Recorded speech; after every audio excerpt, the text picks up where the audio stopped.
தொலைபேசியின் வளர்ச்சி இத்தாலிய கண்டுபிடிப்பாளர் அண்டோனியோ மெயூசி ஆட்டா-இல் முதல் அடிப்படை தொலைபேசியை கண்டுபிடித்த பெருமைக்குரியவர் மற்றும் பிரெஞ்சுக்காரர் சார்லஸ் போர்சொல்-இல் தொலைபேசியை வடிவமைத்தார். அலெக்சாண்டர் கிரஹாம் பெல்-இல் சாதனத்திற்கான முதல் அமெரிக்க காப்புரிமையைப் பெற்றார். பெல்-இல் தனது ஆராய்ச்சியைத் தொடங்கினார் மற்றும் நிதி ஆதரவாளர்களைக் கொண்டிருந்தார். சந்தைக்கு கொண்டு வருவதற்கான சிறந்த வணிகத் திட்டத்தை அவருக்கு வழங்கியவர்.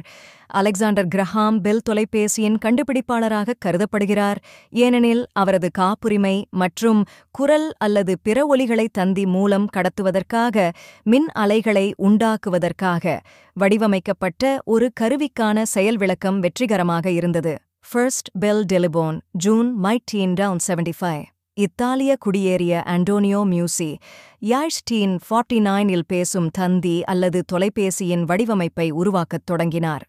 1971-இல் அவர் பேசும் தந்தியை வடிவமைப்பதற்காக ஒரு எச்சரிக்கையை, ஒரு கண்டுபிடிப்பு பற்றிய அறிவிப்பு தாக்கல் செய்தார்.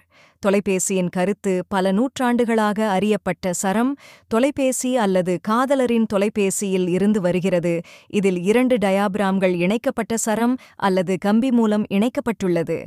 ஒலி அலைகள் சரம் அல்லது கம்பி வழியாக ஒரு உதரவிதானத்திலிருந்து மற்றொன்றுக்கு இயந்திர அதிர்வுகளாக கொண்டு செல்லப்படுகின்றன. சிறந்த உதாரணம் டின்-கேன் டெலிபோன்.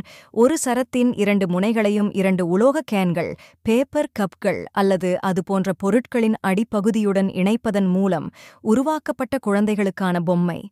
இந்த பொம்மையின் இன்றியமையாத யோசனை என்னவென்றால், ஒரு உதரவிதானம் தொலைவில் உள்ள குரல் ஒலிகளிலிருந்து குரல் ஒலிகளை சேகரிக்க முடியும்.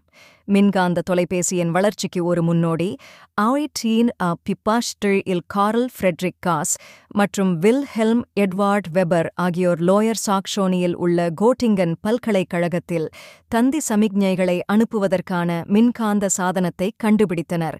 பின்னர் இதே போன்ற தொலைத்தொடர்பு சாதனங்களில் பயன்படுத்தப்பட்டது. காஸ் மற்றும் வெபரின் கண்டுபிடிப்பு உலகின் முதல் மின்காந்த தந்தி என்று கூறப்படுகிறது. முதல் தொலைபேசி அழைப்பை மார்ச் 10, 1926 அன்று அலெக்சாண்டர் கிரஹாம் பெல் செய்தார். பெல் தனது உதவியாளரான தாமஸ் வாட்சனுக்கு அழைப்பை அனுப்புவதன் மூலம் மின்சாரத்துடன் பேசும் திறனை வெளிப்படுத்தினார். மிஸ்டர் வாட்சன், இங்கே வா, நான் உங்களை பார்க்க வேண்டும். 2 கிலோகிராம் 4.4 LB எடையுள்ள கைபேசியை பயன்படுத்தி ஆண்டில் மோட்டோரோலாவின் ஜான் எஃப்.